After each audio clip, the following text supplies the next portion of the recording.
Motivation is not a personality trait you either have or lack. It's a system you can design. Picture your future Mandarin self, make studying sustainable, and let steady action close the gap.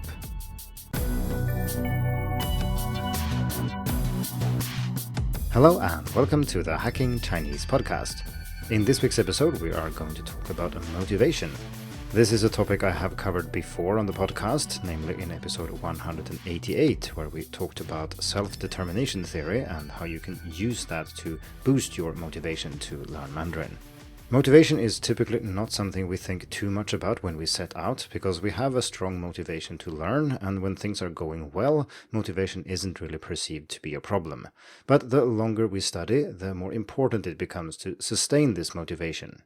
When you started learning Mandarin, you presumably did so for a reason, and this is often enough to power students through the initial stages of learning. But the longer you study Chinese, the weaker that reason might be, or it might even become irrelevant after a while. If you started learning Chinese because you thought it was cool, is it really as cool when you have been studying for months or years? Is that enough to keep you going? Or what if your goal is distant and hard to achieve? For example, if you want to be able to read news or perhaps novels in Chinese, this will, at the very least, take a few years, and you can't take for granted that a distant goal will power your learning in everyday situations. The question of why people do the things they do, or sometimes why we fail to do things we say that we want to do, is of course an important one in psychology, and there are several frameworks available to help us explain why we sometimes feel motivated and sometimes we lose motivation, and some people even quit learning. I have mentioned self-determination theory already. It has a lot of empirical research backing it up, and it can also be directly applicable to language learning. But like I said, check out episode 188 for more about that. In this week's episode, we're going to talk about a different framework developed by Zoltan Dernier called the L2 Motivational Self-System, or L2-MSS, and L2 here stands for second language, which is important because a theory like self-determination theory is about human motivation in general, and even though people have applied it to language learning, and there is plenty of research about that specifically, the general framework is still general, whereas the L2-MSS is specifically about learning languages. Dornier's theory is one that relies on identity and visions of future self to make language learning meaningful and motivating. And the ultimate goal of this episode then is to help you understand your own motivation so you can learn more in the long run. For those of you who want more than that, there is a list of references and further reading in the written article on Hacking Chinese. So the L2 Motivational Self-System has 3 components, and we're going to talk about them in turn. The first one is called Ideal L2 Self. So this is essentially a future version of you where you use Mandarin with confidence in some kind of real-life situation that matters to you. Next, we have Ought to L2 Self. So this represents the requirements and expectations you feel from others, such as courses, employers, family, or friends. Then finally, the third component is learning experience, and this is essentially everything else. So for example, who your teacher is, what learning materials you use, other people you encounter who help you along the road, and so on.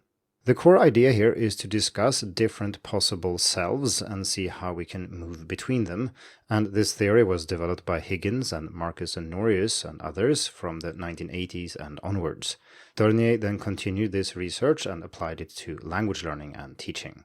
So the core idea here is that we have different selves. Some of them are possible selves because they are in the future, and some are perceived selves. So for example, how we regard ourselves in the moment. And the goal then is to find a path from who we are now to who we want to become. If you listen to that earlier episode about self-determination theory, I talked about intrinsic and extrinsic motivation. So motivation that comes from you, which would be aligned with the ideal L2 self, how you regard yourself as an ideal user of Mandarin in the future. But we also have extrinsic motivation, which comes from other people and the situation around you. And this is then the ought to L2 self. So this is requirements from not yourself, but from other people, institutions, etc.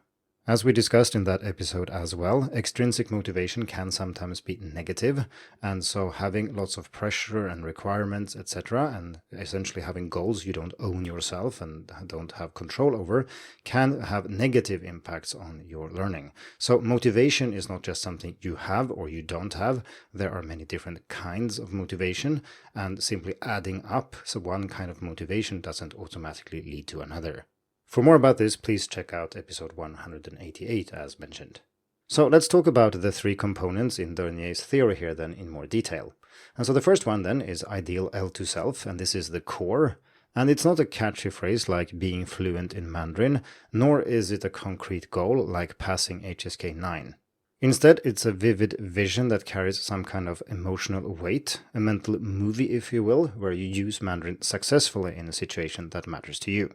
So to be more concrete, here are a few examples. I travel around Taiwan and handle buying tickets, finding a place to stay, and asking for directions without switching to English. I connect with a Mandarin-speaking relative by chatting in Mandarin with them about what I've done today. I hold a short presentation in Mandarin on my research topic, then answer 2 follow-up questions from the audience. I negotiate delivery dates with a supplier on a video call in Mandarin and confirm the outcome in a short WeChat message. And finally, I watch a Chinese drama or movie without subtitles and still understand enough to enjoy the show. As mentioned, these should also have some kind of emotional weight, which I didn't try to stress in the examples because that's obviously highly individual. Some key questions to ask yourself is, what does this vision mean for you? How does it make you feel? And how does it connect to what you value in life? Whatever your vision is, it's something fairly long-term. It's not something you can do this week or even this month, although there is no definition of exactly how long-term it needs to be. As with any long-term goal, you need to see a path from where you are now to where you want to be, and if you don't do that, it won't feel realistic and you don't own this goal, or you can't see yourself achieving this vision. To avoid this problem, you should analyze your vision and see what kind of skills and abilities it requires, and then see how you can work towards those on a smaller scale. Another great way to motivate yourself is to find people who have done what you are trying to do, or at least something similar. What did they do to achieve their goals? How did they do it? And what's their story like? And again, it might not be the same as yours, but there are other people who have learned Mandarin before you did, and so looking to these people can be motivating and inspiring. And of course, I hope that you find Hacking Chinese to be such an example, even if the way I learned is not necessarily similar to what you're doing. For more about how I learned Chinese, you can check out episode 128. It's also important to keep your vision alive. If you don't revisit it or think about it, it is going to fade and then it can't really have any motivational effect. So when you have figured out what your ideal L2 self is and written it down, put this somewhere visible, maybe next to your computer or somewhere where you see it often. This will help you stay motivated in your day-to-day studying, and if you feel like giving up, it's a good idea to think about why you are doing all these things in the first place. Now that we have looked at the ideal L2 self, it's time to look at the ought to L2 self. One way of splitting this into ideal versus ought to L2 self is that I think most people have an intuitive grasp that the ideal version is good in some way, whereas the ought to version is not necessarily a good thing. Sure, we have things we ought to do and that we do for that reason, but if we have too much pressure, this can also have an opposite effect, especially if we're talking about very long-term projects such as learning Chinese. This has also been verified experimentally, so having lots of external motivation doesn't mean you learn more in the language you're studying, but it does correlate with language anxiety, meaning that people usually stress out more if they have more external pressures, which I think is somewhat self-evident. Still, I think it's important to calibrate your ought to L2 self and make sure that the extrinsic motivation you have works for you, or at least try to minimize the negative kind of external motivation. Again, this is a good example of the fact that you can have many different types of motivation, and sometimes having more of a certain kind isn't good for you.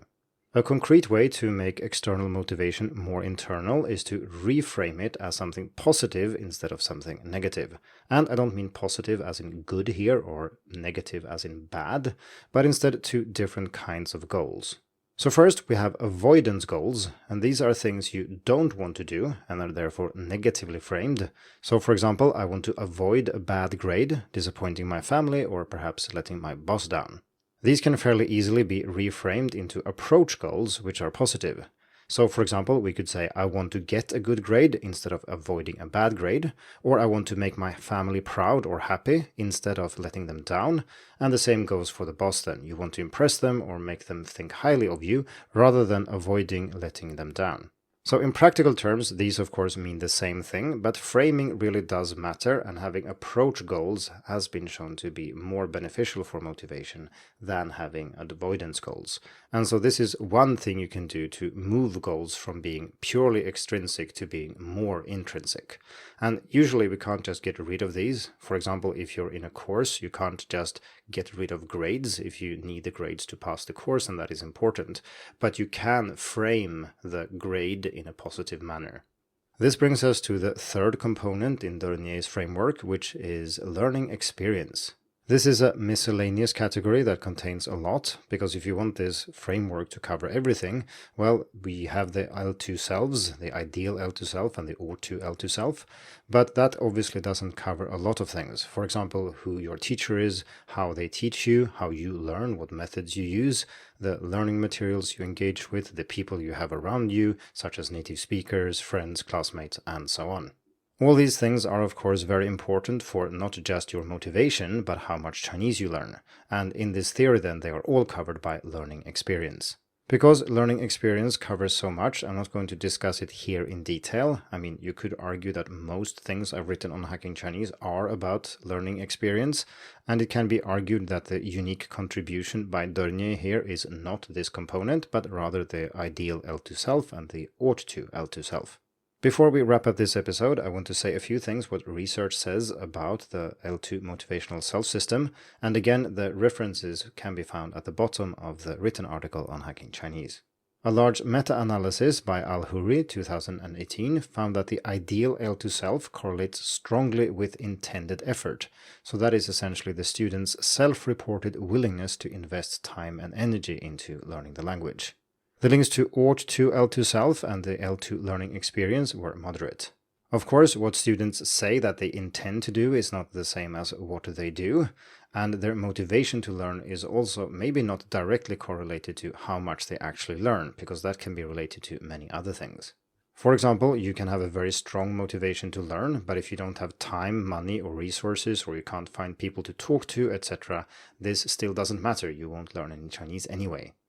The meta-analysis I mentioned earlier also examined the link between the components of the L2 motivational self-system and language proficiency, so what they actually ended up learning, not what they intended to do.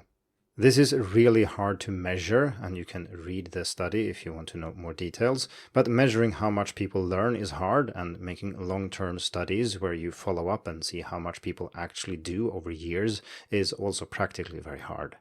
Overall, the results showed much weaker correlation and even a negative correlation with O2 L2 self. The main takeaway for us here, I think, is that having a strong ideal L2 self can be correlated with learning more, but we should be careful before we draw too many conclusions, and also the O2 L2 self can, as I mentioned earlier, actually have a negative correlation with learning the language.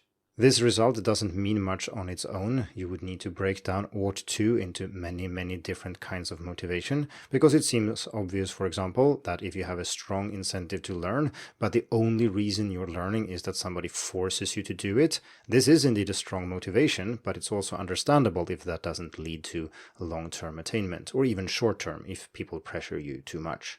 On the other hand, we all know that a little bit of friendly competition or pressure from the outside can increase motivation, and so it doesn't mean we should never have any kind of ought to motivation or think about our ought to selves, but we need to calibrate it, as I said earlier. So to summarize, Dornier's L2 motivational self-system has three components: the ideal L2 self, which is what you want to achieve, a vision of a future self using Mandarin. We have the ought to L2 self, which is what you should do based on expectations and requirements from people around you. And then we also have the L2 language experience.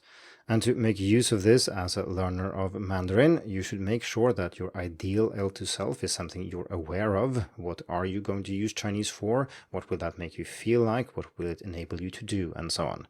You should also calibrate your ought to L2 self, as I just said, and then try to optimize your L2 learning experience, which is basically what the rest of Hacking Chinese is about. Once you have an ideal L2 self vividly in mind, you need to break it down into more practical actions and see what you can do right now to move from where you are now towards your ideal Mandarin self. Thank you for tuning in to the Hacking Chinese podcast. If you like this episode, please share it. More information and inspiration about learning and teaching Chinese can be found at hackingchinese.com. See you in the next episode, and until then, good luck with your studies.